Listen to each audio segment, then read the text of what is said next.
Then mom and dad decided they're going to go to Detroit. Detroit, Michigan. That was the home of all the cars. So every car back in the 50s, every year they look different. So you buy a car one year, the next year is kind of out of style. And my dad had some farmers that bought a new car every year. He had a car dealership in Sabetha.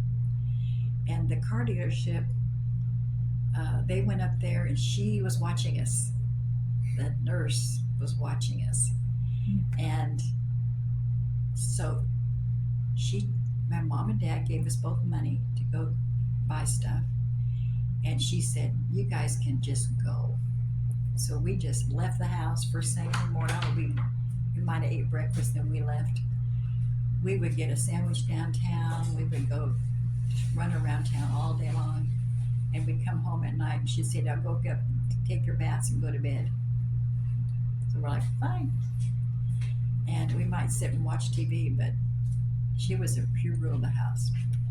Anyway, so my mom also had her best friend watching the babies, even though this nurse was watching us. I think all she had to do was watch us because the babies were my mom's best friends. They were a year old, and so I was 11.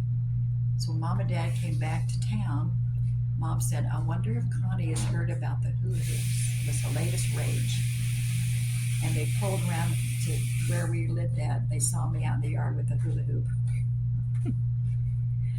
So I got a hold of that hula hoop when it first came out, and I was outside all the time doing that. So later on, they had a hula hoop contest in Sabetha. So they'd have dog days of summer in Sabetha, where all the merchants would set things out on the sidewalk, sales on the sidewalk, and they would have contests on the streets would be closed off. And I was in the hula hoop contest, and all down the street was girls with hula hoops. It got down to two of us. We're still doing the hula hoop, and we wouldn't stop. So finally, they just called it and said, "Hey, we got two winners. just neither one of them are ever going to stop. They're going to be here all day." So they declared us both winners, and we got to share a banana split. We were excited. We went over to the other drugstore. There was two of them in town. Crawled up there, and we ordered one banana split, and we shared it together. It was fun. The boys had a pole that was greased, and they let go of a pig down the street. And the boys would chase that pig and try to catch the pig. It was a lot of fun. And I remember going to the park. We had different things going on in the park. And my dance classes, I belonged to the Elvis Presley fan club. I took baton lessons, twirling baton. Never really got great at that. But my girlfriends and I, we practiced cheerleading all day, all the time. We were cheerleading, and we would follow the high school girls and their cheers, and we learned all their cheers, and we would do them. Well, backing up then, not backing up, but going forward a little bit, when I was going to school in Leavenworth, was going to Immaculata High School, and was a cheerleader. We played Sabetha Cardinals. They came in, and all my girlfriends were the cheerleaders for Sabetha in high school. And during breaks, I'd go there and sit with them, and it was fun to see them. One year, Mom and I drove to town to watch the parade. One of my girlfriends was she was the homecoming queen, and the attendants, they were all the attendants.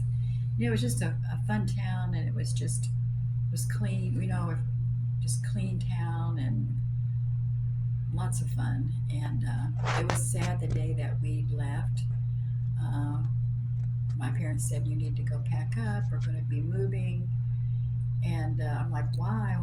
They said, well, the economy took a downfall, that the economy had fallen at that time, and a lot of the farmers that would buy a new car every year kept using their old car, 1-year-old car. They quit buying the new ones, but it was a lot of fun when the years came around, and it was a new cars time, and we would be in there. Everybody's all dressed up to the nines, and we would have all the cars were covered up, so you couldn't see what they looked like. And then everybody would come in and they would open the windows up in the car dealership. And at the same time, then they would rip the covers off the cars, and everybody would go, oh, wow. Everybody just ooh and awed over the cars.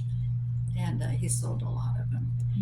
But they also worked on a lot of cars in the back shop, older cars.